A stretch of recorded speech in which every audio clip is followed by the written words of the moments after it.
Welcome back to all our friends, family, and yes, even our foes. To the Fox 10 Sports Podcast, where Todd and his sports-passionate kids are ready to bring you the latest updates and insights on all things sports. So sit back, relax, and enjoy the show. Hello, everyone, and welcome back to the Fox 10 Sports Podcast. Just me and the dog tonight. That's it. No Gary, no Bench, no Gannon, no Little C, just us. We're going to do a lot of Thunder talk tonight, quite a bit. But the first thing I wanted to talk about was the playoff hangover. Just a little quick recap and acknowledge, obviously that OU did lose to the Alabama Crimson Tide. We talked about that last week, but now that you've had a week to mourn the loss, are you over it? Or does it still sting a little bit?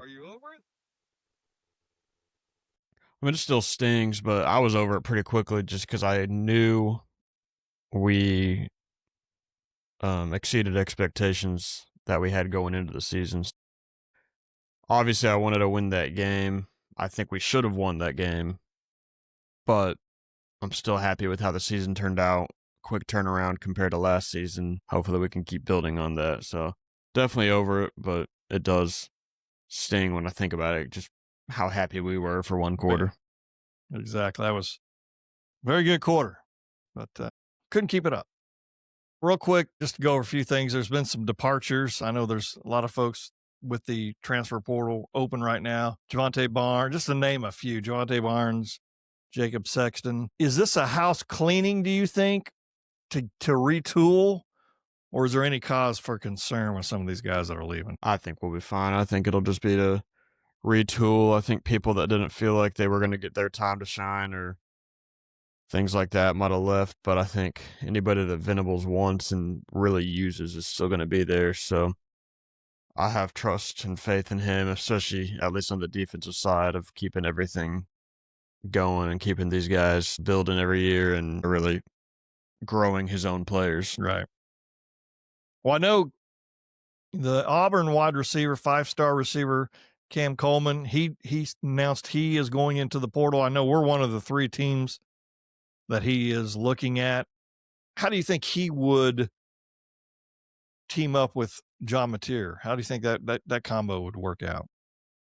I think it'd be fantastic. Yeah. I mean, I think it'd be a completely different season if we had more of a star receiver. Sure. It would have opened more opportunities for Mateer, and then it would have opened more opportunities just for Burks and Satania. So I think it'd be awesome. So that's really one of the main things we're missing on this team, I believe. No, I agree. I think it would be phenomenal if somehow we were able to land him. I'm not going to sit there and think that we will, because I don't know. We could. Somebody's going to pay this guy a lot of money.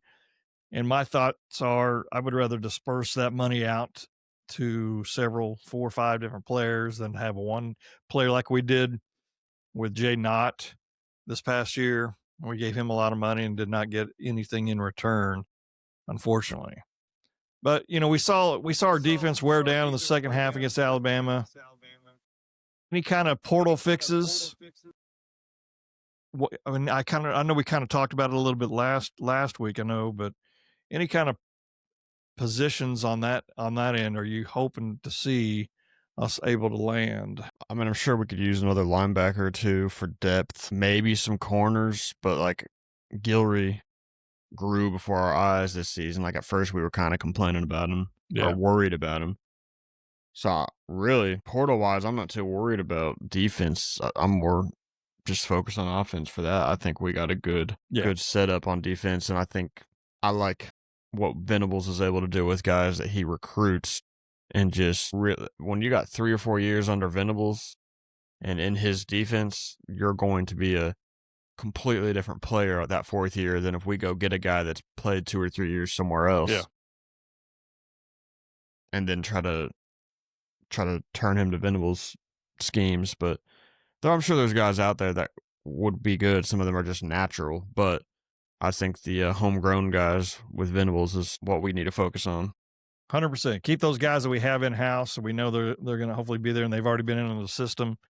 And I agree 100% with that. I know there's a couple players out there, kid from Baylor, Caton Thomas, and then Robert Woodyard from Auburn, SEC type big guys. That would be great.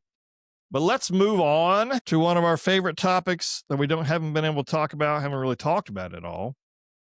That being the Oklahoma City Thunder. Extremely excited for this team still. However, we played the San Antonio Spurs 3 times in the last couple weeks, and we haven't beaten them 1 time. So here's the question. Spurs beat us this past week, 130 to 110. So is Wemby officially the Thunder killer? I mean, season so far he is. I think with where our team's been, it doesn't really matter unless he can beat us in the playoffs, and he very well can or could. But I'd like to see how that whole team does with the playoff pressure. Not saying they can't do it, but we haven't seen it yet. It took us a couple seasons to really get rolling there. But he is fantastic. But I don't know. I think that we look different when we play him. And it's almost more mental than physical, which is crazy because physically he is like dominating. But we just look different. We look scared everybody outside of Shea. But even Shea doesn't get into the paint as much because there's not a whole lot. Yeah, not a lot you can do. It's harder to shoot over and around Wemby. We've done it, but consistently, it's very hard. So it's a little nerve-wracking. But I would have liked to win at least that home game just to feel like we were on the right track with that. But we're still killing most everybody else. No, most definitely we are. And I know, like I said a minute ago, they've won 3 straight. Chet kind of seems to me, just from an outsider looking in, he seems, I don't know if the word's intimidated. I don't want to say that because I don't know if he's actually, when I say he, I'm talking about Chet, is intimidated, but he just seems to where he, like, Wemby may be in his head a little bit, maybe. I don't know. And I know he can probably get through all that. I know he can, but we've got to be able to, because I think the Spurs lost 2 in a row. I think they lost to Cleveland last night. And who did you say? The Jazz or somebody beat them a couple nights ago. Yeah. So this team's beatable. But for whatever reason, and Garrett was talking about it at Christmas time when he was here, they match up well with us. And that's just the unfortunate thing. And it's all about, and a lot of it in the playoffs is about matchups. It's like a rock, paper, scissors sometimes. Yeah. It'd be kind of cool. However, I want to win the NBA title. And I want to make sure we're healthy going into the playoffs and all that. So I'm not too concerned about that. Get us the number 1 seed, and obviously we'll definitely like our chances.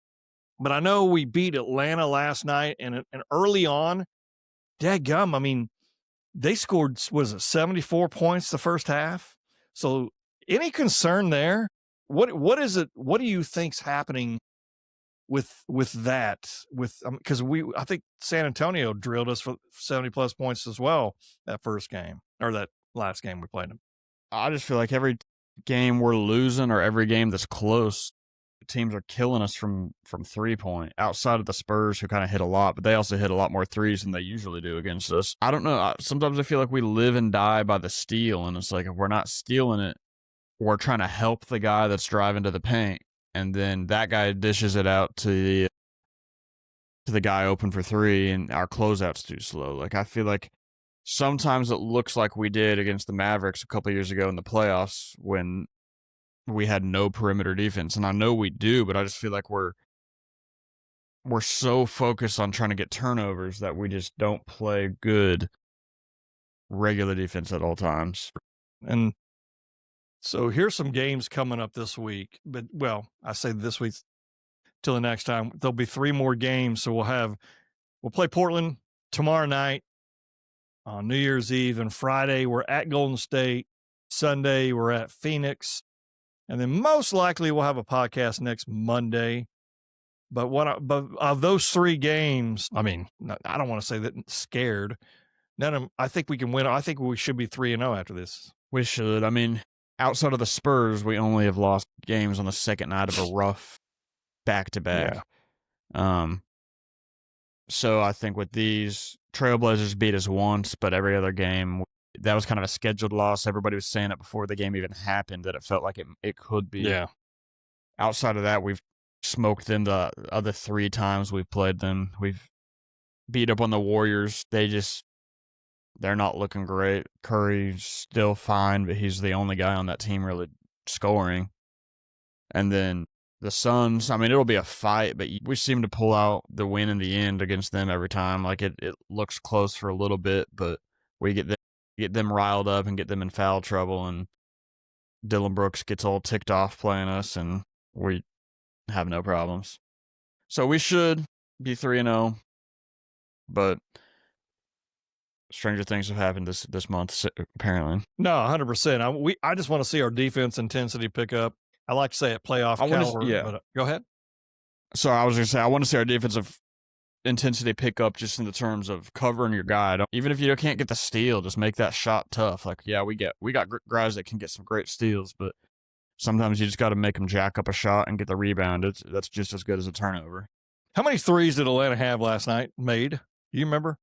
Like 30 something, like 30. I'd guess 32, 33. I just know roughly. that I heard and I got in on the radio a little bit late. It sounded like they were saying that was the most 3-pointers a team has made this season, and yet they lost the game because they weren't missing. It felt like they were firing it up like crazy. I know SGA's cousin was doing well with the 3-point shot as well. But yeah, I want to see our defense intensity pick up. SGA continue playing at the MVP level that he plays at, and I just think our bench needs to step up a little bit. Especially, this is going to be, January is just a, how in baseball they always say the dog days of August, or the summer dog days of summer. This is kind of like the dog days of the NBA season is January and going into the All-Star break, I feel like.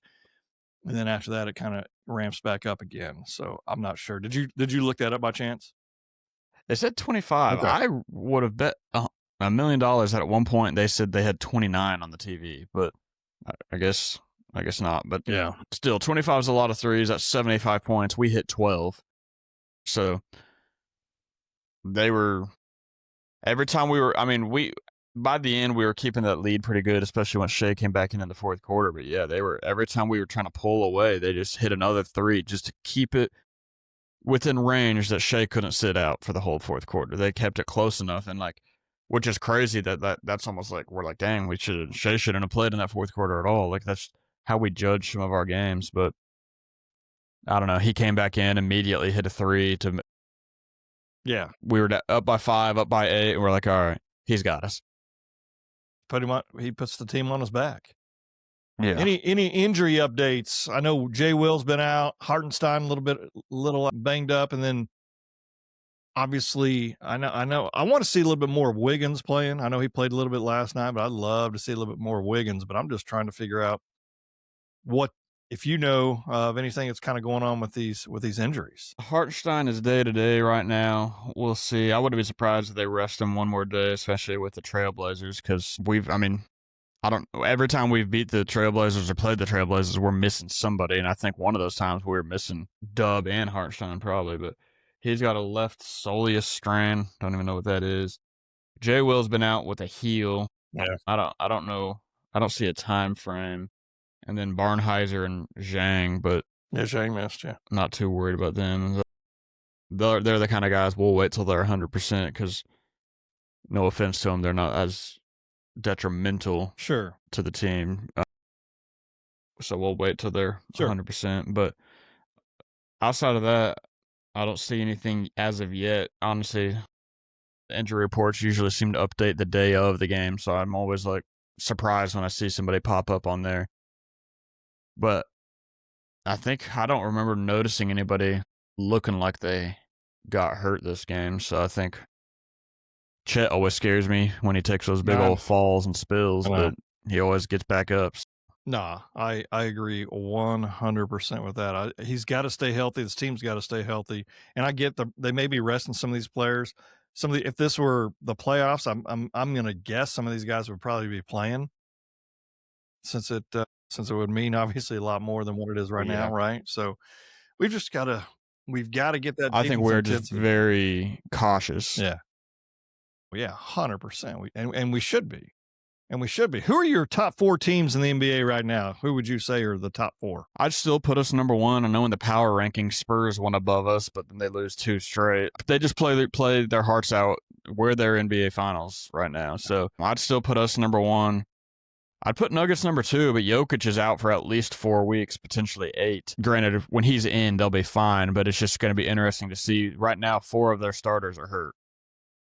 Not good for that. So everybody but Jamal Murray. So I'm interested to see how the next month or so, what their record looks like. I'm not even trying to disrespect the Spurs. It's more just because of experience. Right now, I'd still put the Rockets number 3, Spurs number 4. And again, it's kind of a rock, paper, scissors. I think the Rockets and the Nuggets would beat the Spurs, and the Spurs might beat us. But so it's just kind of a weird situation. But those would be my top 4, which is crazy that they're all in the West. All in the West. My number 5 team would probably be the Knicks, because I agree with you 100% on who you're picking. My 5 team would probably be the Knicks, honestly. And that's where, I don't know. When I was a kid, the East was pretty strong, and now it's very weak. It's extremely weak. Cleveland's not. 2 of their best teams are. Yeah, Cleveland's not playing very well. What'd you say? Cleveland's not playing very well. No. It's like New York, and then Detroit's had its moments, and they're not as of late. So, but we'll see. It'll be interesting. We got a long way to go. Yeah. Till the end of the year. And I just want to make sure that this team, hopefully, and what do I know? Sam Presti knows what he's doing, so he'll be good. Let's transition to just a little bit of NFL. I know let's talk some NFL, since some folks are not on here tonight that don't like talking sometimes about NFL. However, this season, I can't even tell you who the top team is, or the team that I think's probably going to go to the Super Bowl. I don't know the answer. I don't know what your thoughts are. Yeah, this is every time you get comfortable with a team, they go on a losing streak, and it's like, it's ridiculous. In the matter of 10 days, Matt Stafford seems to have thrown away the MVP. Yeah, for sure. Which is just wild. They might still be the favorite on their side, I guess. I don't know. That's what I'm saying. I have no idea. It's more just because I don't know, like, it's them or the Eagles. Like, it's not going to be the Buccaneers or the Panthers or whoever makes it over there. It's not going to be maybe the Seahawks, but it's hard for me to imagine them in a Super Bowl right now. I don't know. It's so wide open. But if it's in my mind, if Josh Allen doesn't at least get to the Super Bowl, but he should win it, he's missed his opportunity, because no Patrick Mahomes, which is the main thing. Yeah. No Joe Burrow, potentially no Lamar Jackson. Like, what if it was like the Patriots and the Bears or something? That would be weird. That would be weird. I mean, and we've talked about this, so I wasn't ever the biggest fan of New England. Not even going to lie about that. I think I've made that very well known, because they were just so good, right? And then they've had several years. I think this is the first time they won the division since 2019. A couple things. I love Mike Vrabel, and I really like Drake May. And I'm like, I can't root for these guys, because dadgum, they've already won. I think they won 6 Super Bowls, right? And I don't want them to win another one. And I'm still fatigued off of these guys, because think about this for a quick second. I mean, New England had all those Super Bowls. Kansas City went to a ton of Super Bowls. And I know Burrow went to that one against the Rams a few years ago. But other than that, it's like the same. It's either the Chiefs or the Patriots. And I want to see somebody different. And if Josh Allen and the Buffalo Bills can't go this year, while Mahomes is out, while Burrow's banged up, while Lamar Jackson's been hurt, when is he ever going to get a chance? Because I don't know if they're going to even go, because they're not going to have home field advantage at all. So I don't know. What are your thoughts? Yeah. I mean, some of it's on him, but some of it's also just like that team is putting nobody around him, and it's just frustrating to watch. But yeah, if he doesn't do it this year, I don't know if he ever will. I know. And I mean, I think at some point coaching change may have to be made, and you just don't know which way it's going to go, but they've got to give the guy some weapons. I was not a fan. First off, they missed an extra point. It got blocked regardless. They missed an extra point. If they don't have that happen, they probably win that game on Sunday. But regardless, yeah, they missed that. But then they went for the 2-point conversion, and the guy was open, and Josh Allen just missed him. And I made the comment to you. I said, I love Josh Allen. I do. I just don't know if he's clutch in those clutch situations like that. He's clutched quite a bit during the regular season, but he kind of sometimes reminds me a little bit of a little Dak Prescott at sometimes, because good regular season, good numbers and all that, but can't get it done in the playoffs. But there's a still chance, still could come, right? And then let me read this to you. This is a tweet from X, or I still call it Twitter. So, but it's from a guy, Sam Block. He's at the Block Spot. His comment was, Rams are ice cold. Bills are inconsistent. 49ers are banged up. Eagles win ugly. You don't trust the Seahawks. You don't trust the Broncos. You don't trust the Bears. You don't trust the Patriots. You don't trust the Jaguars, and you don't trust the Texans. Kind of sums it up, right? I mean, it's exactly right. And what's going to happen is usually what happens this time of year is that a team that kind of starts getting hot. Well, dadgum, there's only 1 week left, and there'll be some players sitting. I like Denver. I like Denver a lot. I just don't think Bo Nix. I love Bo Nix. Don't know if he's can get anything going, because was it you that said they're the OU of the NFL because they have a great defense? I just couldn't do anything really offensively. You know what I mean? And I still want Buffalo. I want Buffalo big time, even though I picked Baltimore to win it all. But then Baltimore's got to play Pittsburgh this week to who wins the division, all that kind of stuff. So at this point in time, I have no idea who the top teams are and who's going to win this whole thing. Well, it's like the hottest teams are probably Patriots, Seahawks, Bears, and 49ers. Yeah. I forget about the 49ers. I know. And they're banged up. They're banged. With all their injuries, I don't know how they're hot, but I still don't have faith in them. But it's just so weird. Well, it sounds like all the teams that are hot are teams I don't trust right now. If they beat Seattle, they'll have the number 1 seed throughout the playoffs. And then the Super Bowl's, I guess, played inside that stadium. So we'll see. But, I mean, Nick Bosa's out. Fred Warner's out. Yeah, they have a chance. Defensive guys. I don't see. Wow. I'm not going to. Yeah. I'm a little 49er fatigued also, to be honest with you. I mean, I know they when I was a kid, they won a bunch of Super Bowls. I get it. But then they've lost to the Chiefs twice, I think, since in the Super Bowl. So they've been there. It's like Seattle, they just don't seem to me to be a Super Bowl team. However, I love Sam Darnold. Love him. I think he's great. I'd love for him to be able to continue to do well. I'm not going to sit there and act like I want him to win the Super Bowl and anything, because I really don't know at this point, because I used to couldn't stand Seattle, but since Pete Carroll was no longer there, kind of root for them. They're a pretty good team. Philadelphia, too, a lot of inconsistencies, but then again, dadgum, I mean, they're in Dallas's division. I'm kind of fatigued with those guys as well. Green Bay's playing terrible. It would be fun to see Chicago.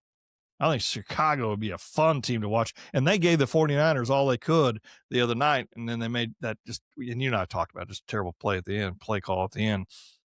However, that would be a fun team, I think, to be able to go to the Super Bowl. But again, that's why they play the playoffs, and it'll be interesting. We never talked about this because some folks know, some folks may not, but you're a huge Colts fan. Phillip Rivers coming back. I mean, what were your thoughts originally, and then thoughts now? I mean, I think probably about the same. It was cool, but I knew he gave us no chance to win. He didn't give us a chance to get into the playoffs last time he was here. Yeah.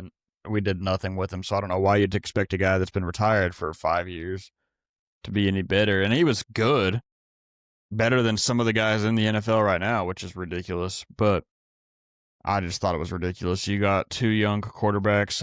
I'm sure Richardson's still hurt, but at least put Riley Leonard in and see if you can start developing, see if there's any chance of hope with them. And if not, we need to draft a guy next year. Right. Which I've been saying for years. So, you got to put some. It was weird. It was dumb. It was a cool little story, but it amounted to nothing, which is frustrating. But I don't know. I don't understand. Outside of trying the Anthony Richardson experience, which I'd still like to go a little further because he's younger than a lot of the rookie quarterbacks. But outside of him, we just keep getting these old guys that have never been good. And the best one we've had was Daniel Jones for a few weeks, but then I still never trusted him. And once we lost our first game, I said, I think we're not even going to make the playoffs. I remember saying, and I know part of that's because of injury, but we lost a lot of games. while he was still playing. So it was ridiculous. It stinks. I totally agree. But yeah, I'm excited for the final finality or whatever you want to call it of the NFL season. Hopefully Baker Mayfield can win, but I think if Atlanta wins against the Saints, they're automatically. I think Carolina automatically wins the division, so it doesn't matter whether or not Baker can defeat this team, the Carolina Panthers. But I don't know. We'll see. It'll be very, very interesting, to say the least. All right. Well, I've got a few questions for you. Most of them are kind of New Year's questions, but the first question I have is not New Year's, it's Christmas. Who in the sports world do you hope got a lump of coal for Christmas in their stocking? Probably a few guys right now. Probably like Luka. I don't know. That dude just gets on my nerves. He's overrated in my opinion. He's great offensively, but a liability on defense, and he just ticks me off. Well, I would say, is it okay to say Jay Knott?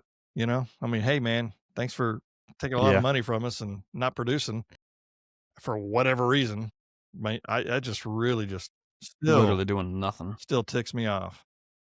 All right, so what? He had the greatest job in the world this year. Yeah, he did. I mean, he was like, people were saying he was going to be all SEC running back. They said had all these predictions for the guy, and you know what? It was cheeks. Didn't do much at all for this team. So it was very, very, very, very frustrating. Yeah. All right, so here's some questions for you. How long is your New Year's resolution going to last? Do you think it could last 6 months or so? Maybe a few days, all year? Or you're not making one? I'm probably not making an official list because it never works. But if I were to make one, it'd probably last like 4 weeks. Yeah. Like I don't know. I at this point don't want to put anything on it because the stuff I put on it never happens. So I feel like I have a better chance of doing it if I don't think about it too hard. It makes no sense. But. Yeah, one of my New Year's resolution last year was to lose some weight. And man, I got down. Like I had lost 20, 25 pounds. And then Garrett's wedding happened. It was on after that. I just remember I didn't make some smart choices with food. And it's completely 100% on me. I know I hadn't had a soda for like over a year, 2 years, something like that. And then driving up there, I was like, I think I need a soda. So I got a soda, and that just knocked me down. So I don't know the answer. I don't know what my New Year's resolution is going to be. I mean, it's always going to be try to be healthier. How about just be healthy at all? But regardless, I don't know. I don't know if what I'll be doing. It'll always be something about health, but then I need to have some other things as well. A few years ago, remember, it was like play the banjo. I'm just kidding. That was just a joke. Somebody asked me one time, Kyle Laws asked me, say, you really serious about the banjo? I'm like, no, I'm not serious about the banjo. What's the best way to spend New Year's Eve? Is it best like in a club, in a restaurant, doing nothing, just going to sleep, or just having like a house party? Either a house party or sleeping. I'd rather wake up. I really honestly rather wake up the New Year's rested. I'm not trying to stay up all night and then day one of the new year, I'm all dead. But I'm definitely not going out somewhere, that's for sure. No, I agree 100%. I used to try to think it was cool to go out. I don't know necessarily if it was cool, but it was good for me to try to go out and hang out and enjoy life or whatever it was. But you know what? I'm a little bit of an older guy now, and I don't really want to hang out and wait up just to say it's 2026 or whatever daggum year it's going to be. So I don't know. And then the final question, would you rather be lost in a bad part of town or lost in the forest? Probably forest. Why so? Probably because, I mean, real people in bad part of town, that's more likely to hurt you than most animals. Most animals are scared of you. Yeah. I mean, there might be something. Plus, I think I've always wanted to kind of get lost in the woods and try to survive. No, not me. I'd rather be in the bad part of town. I think I could get out of Dodge quickly, back in wherever I go, and I get if it hits fan, I can get out. But I just being in the forest. If my Wi-Fi is not working, people can't find me. I'm not unless I got matches. I'm not making some kind of a fire going on or fire to try to stay warm, or if it starts raining or anything like that. So that would be my guess. But I don't have. Hopefully, I'll never have to find out. Well, the Fox Den Sports Podcast would like to thank all of our listeners for tuning in and watching us on YouTube channel or listening to us on all the other different places that we are available, like Apple Podcasts, Spotify, those type of things. So please rate us. Please tell your friends about us. Let's get more subscribers going. And I know the plan is to meet again next week. And by that time, we'll have the playoff, the college football first, or the next round of playoffs will be over.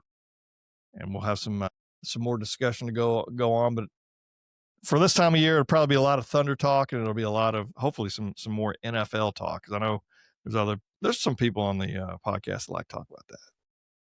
But for the dog, I'm Todd Fox, and we'll catch you next time. Boomer. Sooner. Texas still stinks.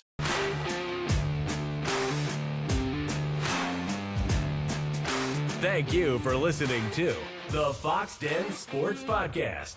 Be sure to subscribe for free to our YouTube channel, Fox Den Sports. And also follow us on Instagram and Twitter at Fox Den Sports and on Facebook at Fox Den Sports Podcast. You can also email us at foxdensports@yahoo.com. This has been Fox Den Sports.